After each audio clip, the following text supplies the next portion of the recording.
Originally, we weren't anything even close to a potential couple. We were just acquaintances, not best friends, not secret crushes. Just two people who kept bumping into each other within the same crowd. Same classes, same student events, same jokes we both laughed at. There was no sparkling chemistry between us from the start. Nothing from those dramatic love stories people like to romanticize. It was simple, calm, ordinary familiarity. You know someone, you like them, and that's it. But ironically, stories with the quietest beginnings often turn into the most unexpected ones. In our second year, our paths suddenly split. We both went to study abroad, but two completely different countries. He moved to France, to a small, slow-paced, historic town. I moved to Poland, lively, loud, full of students from everywhere, full of movement and freedom. We didn't plan anything when we left. And we definitely didn't think we would end up in a long-distance relationship. At first, it was just chatting, simple conversations, voice notes, occasional video calls, just friendly check-ins. How are you doing? Getting used to the new country. But then the messages became more frequent, the conversations longer, and the voice notes warmer. You get used to the idea that this one specific person knows how your day went, what you're worried about, and why you laughed a little too loudly today.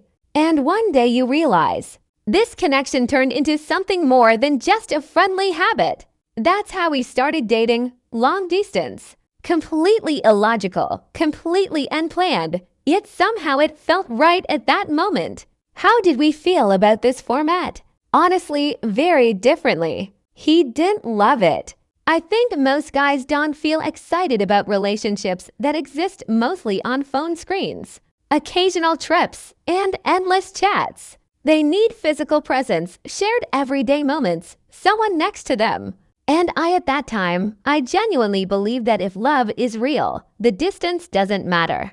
I truly thought that love itself solves everything. That if your intentions are pure and your heart open, kilometers mean nothing. Now I see that was the idealism of a 20-year-old girl who wants to believe that. Feelings are stronger than circumstances. Moving in together was really an option. Well, technically it was, but only in one direction. I could move to France. I even had a year of online classes, so it was possible on paper. But something inside me resisted. I didn't know French. His town felt too small, too restrictive. I couldn't imagine my future there. We were too young, too inexperienced, and far from financially independent to make such a decision. Moving for him felt like a sacrifice, not a step forward. What about him moving to Poland? Also unrealistic. We were 18. We were still students with no stable income. And building a shared life abroad would fall entirely on us. And our shoulders were still too fragile for that. Despite all this, he somehow managed to keep the spark alive. And now, looking back, I can admit, he invested more. He genuinely tried to keep our relationship from dissolving because of the distance. He came to Poland short trips, but incredibly meaningful ones. Those few days together always felt like we were catching up on everything we missed. Then I visited him in France. And sometimes we even met in third countries. Like we were trying to build little bridges between Poland and France. I remember him coming to Germany for my best friend's birthday just to see me. He spent only one day there, but traveled so far for it. And in that moment, I thought, this is what love that overcomes everything looks like. But later, I started feeling something change inside me.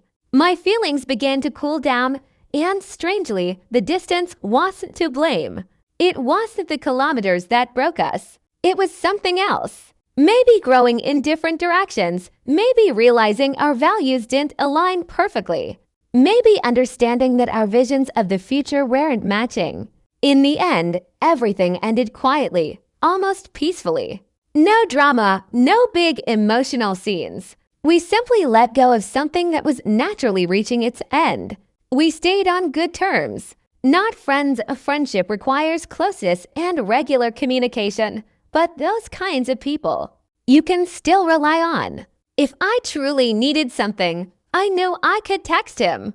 And he knew the same about me. We even saw each other after the breakup. We celebrated New Year's together. It just happened that way. There was a bit of awkwardness at first, naturally, but it dissolved quickly. That might have been the atmosphere, the comfort of familiar faces, or maybe the champagne. After that, we didn't meet again. Now we just exchange holiday greetings, calm, mature, polite. Today, I look at long-distance relationships differently, much more cautiously, maybe even skeptically. I wouldn't want to be in a situation where everything depends on video calls and waiting. And this is important. I still believe that if a couple starts together, builds a real foundation, and then life temporarily separates them, and they know they will reunite later, distance won't destroy anything. In that case, distance isn't a threat. It's just a temporary stage. But relationships that begin long distance now, I know, that's a very fragile structure, especially for two 18-year-olds who are just starting to understand who they are.